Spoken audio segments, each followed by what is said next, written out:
여러분 안녕하십니까? 성경 속에 있는 진리를 탐구해보는 기독교 강요 시간입니다. 어, 요즘 날씨가 많이 춥죠? 여기도 날씨가 조금 쌀쌀해지고 있습니다.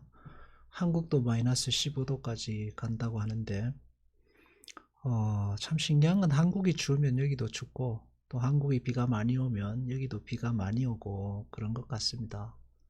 그래서 올해는 독감하고 코로나하고 같이 온다고 하는데 여러분 하여튼 감기들 조심하시고 건강하시기를 바라겠습니다. 오늘은 심판으로 오시는 그리스도 17, 18, 19항에 대해서 살펴보겠습니다. 그 예수님의 재림에 대해서 핵심이 뭐라고 생각하십니까, 여러분? 사람들은 뭐 예수님이 구름을 타고 온다, 또 예수님이 뭐 어떻게 오신다, 재림 예수가 여기 있다, 저기 있다, 뭐 이런저런 이야기들을 많이 하는데 예수님의 재림의 핵심은 구름을 타고 오느냐, 누가 재림 예수냐 아니냐, 뭐 이런 게 아니라 가장 중요한 핵심은 뭐냐면 예수님께서 심판주로 오신다는 것입니다. 지금 있는 많은 인연들 자기가 재림 예수라고 하는데 성경에서의 예수님의 재림 핵심이 심판이다 라는 그 말씀에 비추어 보면은 모두 다 거짓말이라는 것을 알 수 있습니다. 그래서 우리가 신앙생활 하면서 예수님의 다시 오심을 생각할 때에는 심판주로서 오신다라는 사실을 기억하고 있으면 됩니다. 뭐 구름을 타고 오냐, 뭐 우주선을 타고 오냐, 땅에서 솟아나냐, 아니면은 뭐 어디가 그리 중요한 게 아닙니다. 또 한 가지 중요한 사실이 있습니다. 뭐냐 하면 예수님이 다른 분으로 오시지 않고 그 2000년 전에 오셔서 제자들과 함께 먹고 마시고 십자가를 지시고 부활하신 그분이 오신다는 사실입니다. 그때 그 역사 속에서 계셨다가 죽으시고 부활하신 그분이 오신다는 사실이에요. 이 두 가지만 기억하고 있으면 됩니다. 그래서 성경에 나와 있는 올라가신 그대로 오신다는 이야기의 의미는 다른 사람이 아니라는 얘기입니다. 내가 너희를 위해서 죽고 생명까지도 아끼지 아니한 나 예수가 다시 오신다 하는 그 약속을 하고 계시는 겁니다. 그러니까 여기에 있다 저기에 있다 그런 말에 속지 말라고 주님께서 말씀하시잖아요. 그래서 심판주로 오신다, 십자가에 죽으시고 부활하신 그분께서 오신다. 이 두 가지만 딱 기억하고 계시면 됩니다. 그러면 지금은 예수님 안 계시냐? 지금도 성령께서 우리와 함께 하시죠. 그렇지만 아직 심판주로는 오시지 역사하시지 않으시니까 이미 오셨지만 아직 완전히 완성되지 않은 그 하나님의 나라에 우리는 살고 있는 것입니다. 왜 이런가? 그건 우리도 모르죠. 하나님께서 경륜하시는 역사의 경륜 속에 비밀 속에 있겠죠. 자, 저리로 17항 저리로서 산 자와 죽은 자를 심판으로 오시리라 했습니다. 눈에 보이는 임재. 아이고 이게 안 돼 있네요. 자, 여기 보면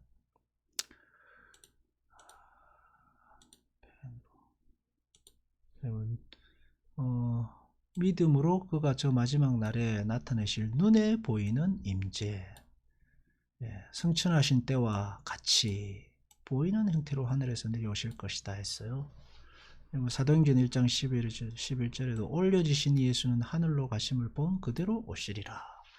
하늘로 가심을 본 그대로가 뭐냐? 이 사람들이 관심이 굉장히 다시 말씀드리지만 십자가에 죽으시고 부활하신 그분께서 오신다는 얘기입니다. 다른 분이 아니란 얘기예요.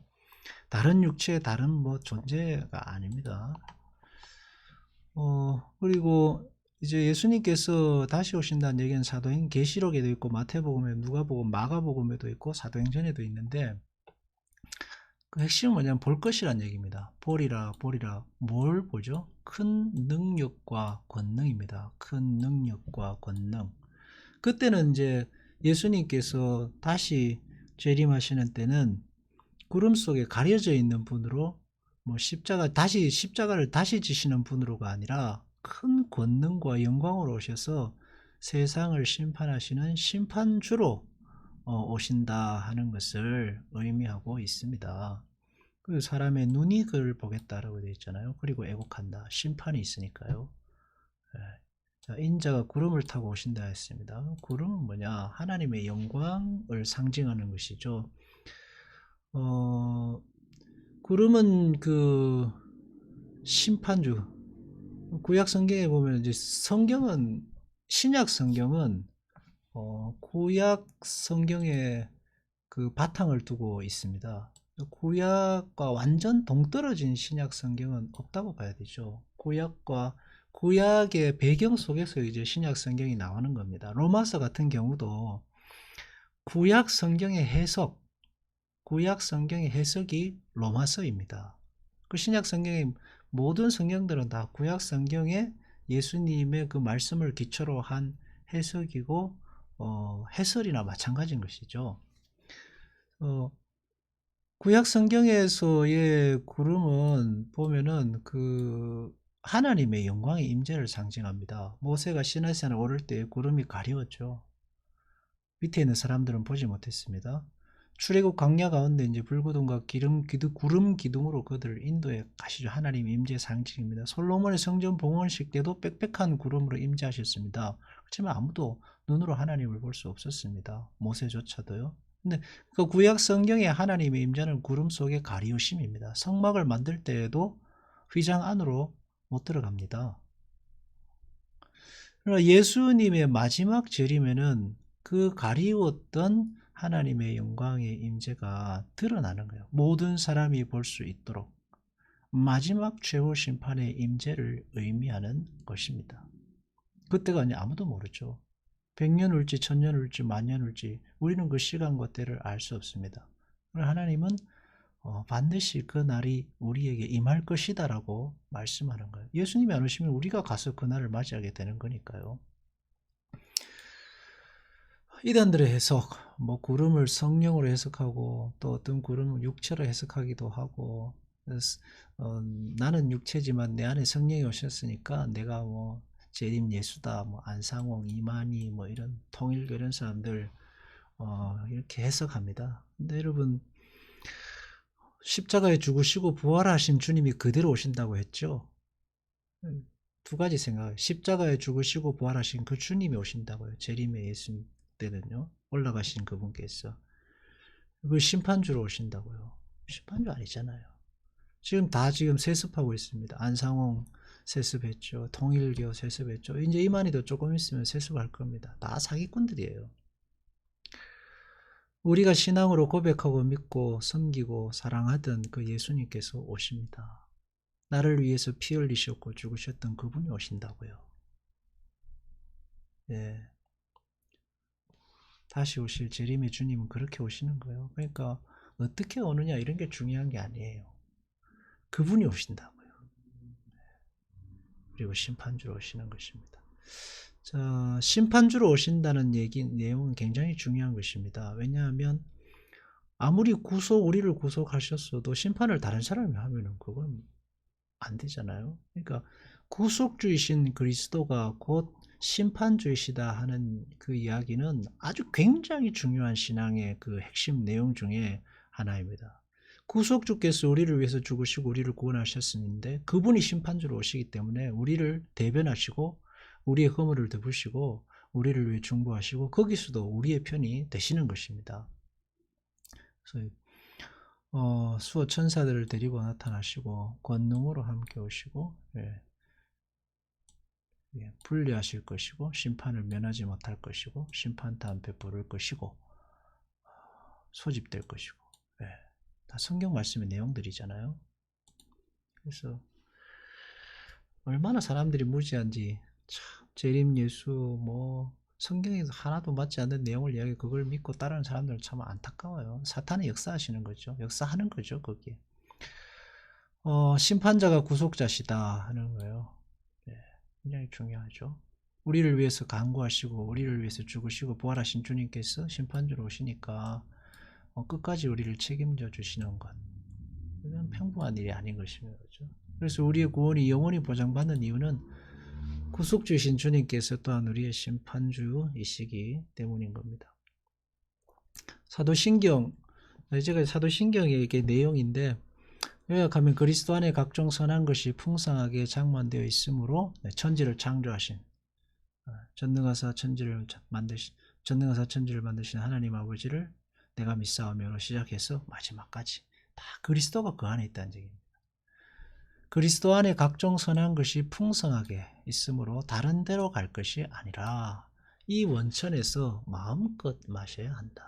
그리스도 안에 모든 것이 있다는 이야기입니다. 이런저런 희망으로 떠돌아다니는 사람들이 있는데 주로 그리스도 관심이 있지만 생각의 일부를 다른 쪽으로 돌린다는 점에서 바른 길에 섰다는 것이다. 사람들이 그리스도의 풍부한 축복을 한번 참으로 안다면 그런 불신이 잠입하지 못할 것이다.